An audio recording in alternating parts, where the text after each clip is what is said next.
Good morning, Facebook family and friends, and my faithful, loyal YouTube subscribers. Today is Tuesday, it is May the 10th.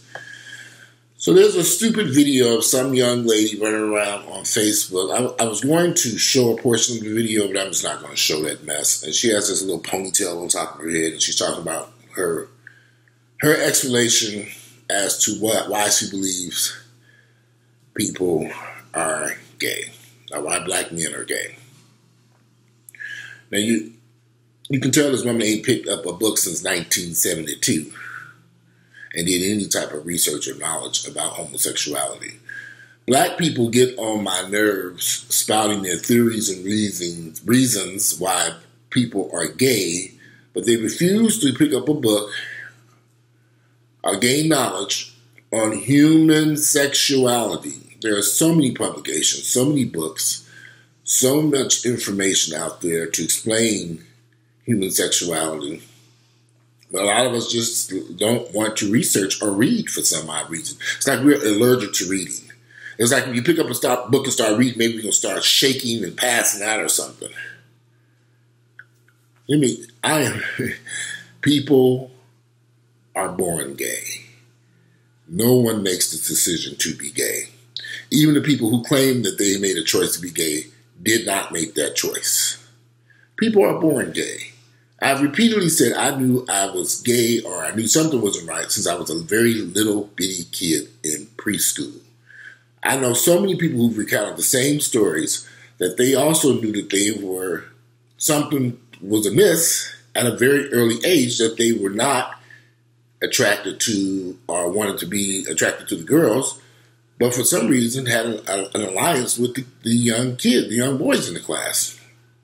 So for me, when I entered preschool, I knew in preschool, about 4 or 5 years of age, that I found the boys to be more interesting to me, and I wanted to be around them more so than the girls. So as I grew older, I began to really do research, and then when I learned how to read, we had encyclopedias at home, and I would do reading and research. I found out, I'm gay. And there's another issue, too. I was born as Jehovah's Witness, and so we would always be reading these Jehovah's Witnesses mess, Watchtown and Wake magazines, and they were constantly printing, publishing stuff about negative stuff about gays, and I realized, okay, I'm gay. I realized this very early. I'm not stupid, guys. I've known this for years. So some black folks seem to think that black gay men in America became this way because something that took place during slavery, which is a fucking lie. Do these idiots not know that in Africa, centuries ago, there were gay men living there, gay men and women in Africa, long before white folks even knew that continent existed? Do some research, read, knowledge, It's just so shocking to me that we just refuse to pick up a book, pick up a history book, gain knowledge and get information. Because it's almost like you think if you go research and read something, your brain is going to explode. No, your brain is not going to explode. You're going to learn something. Are we against learning something? Must we always be stuck in a world where ignorance rules? I grew up in a household with a father who was very superstitious. Very superstitious. And as I grew up, I realized this stuff my father believes in is not real. This is fake. I had to do research and read and say, okay, my father has no reason to believe this is some fake mess. Why is my father believing this mess to be real? My father was very superstitious. He had dream books, and he believed in witchcraft, and he think people could put a curse on you and all kinds of crazy mess. So you grow up in a household of money. So think about this. I had a father who was very superstitious, a mother who was very religious. You put them two together, you got a crazy-ass nigga that's sitting here right in front of you right now. It took me years to to weed out that religious mess from my mother and to weed out that fake superstitious mess from my father. Some of my family members were not so lucky. Because they did, my older sisters in particularly,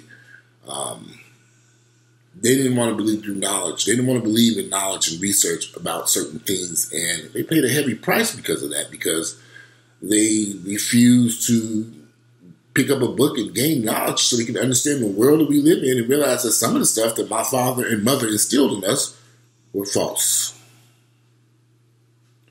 So when I look at all these black people who are constantly attacking gays and lesbians and transgender, do they not realize that they're doing exactly what these white folks want us to do, our communities to be in disharmony? And we can't unite. It's very important that people understand this as a whole. If the black community, united we stand, divided we fall.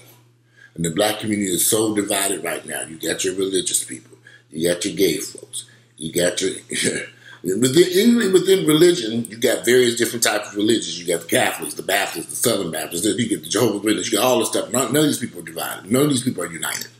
So we got all these divisions in our community as African black Americans, and we can't get nothing done. That young lady in that video going after gay folks, with this nappy bald head, with this something on top of her head. She needs to be going to see a gay beautician as quickly as possible so she can get her hair done. It's just astonishing me that she thinks that this nonsense that she is spouting, which is a bunch of lies and false stuff spread by hateful people within our own community. I repeatedly said, I am 46 years of age. No person white has ever harmed me in any way. But I can tell you 1,000 different ways black people have harmed me. No white person has ever harmed or hurt me in my entire life, and I've lived on God's green earth for 46 years. If they did it behind my back, and I don't know anything about it. But I can tell you 1,000 ways in which black Americans, black people in my community have hurt me personally. We are not united. We're so busy tearing each other apart and hurting and harming each other, we can't get nowhere. And when you look at our communities, when you go through black neighborhoods, you can see the division. The neighborhoods are a wreck. Our schools are in disrepair. Our communities are filthy and nasty. Our homes are in great need of repair. Our communities are just terrible. And this isn't the problem. This just isn't a problem here in Atlanta. This is a problem that's nationwide because we, as a race of people, don't know how to unite. We're too busy hating each other because I'm gay, you're Christian, you're a Muslim. I can think of 1,000 different reasons why we can't unite. All division brought by foolish actions in our community. Funny part is I'm sure there are probably some division in white communities too, but nowhere near the division that we have in black America. The constant attacks on gay folks that I see, I tend to ignore it most of the time because I think it's ridiculous. But Facebook, Twitter, and Instagram have made it very easy for people to sprout their ignorance about homosexuals on a larger platform. And I ignore it. And some people were sharing this woman's ignorant video, but I chose not to share it because it's just as stupid to me. I saw it last night. I looked at it. I think I listened to about two minutes of it before I decided this is so ignorant that there's no sense in me wasting my time listening to this foolishness. And I see this morning, I got up, people were commenting and making other videos. She's just an ignorant fool who doesn't know any better, who's very uneducated about human sexuality. It's just ridiculous. And if you're living in the year of 2016, with all this technology, all this information, we live in an age of information, you can find out so much stuff. But for some of us to still be so ignorant, we will be lost forever. How could you live in the age of information and don't go get the information? How ignorant can you be? If you like my videos, share them with family members and friends. Click like. I would love to read you guys' comments, what you all think, why united, while Black Americans still remain so divided in our communities are in such disrepair. And will we ever be able to correct these issues without uniting? I don't think so. If we can't unite, we're going to be lost forever. Anyway, get out and enjoy your Tuesday. I'm out of here. Don't forget to click like and subscribe to my channel. I'm out. Bye.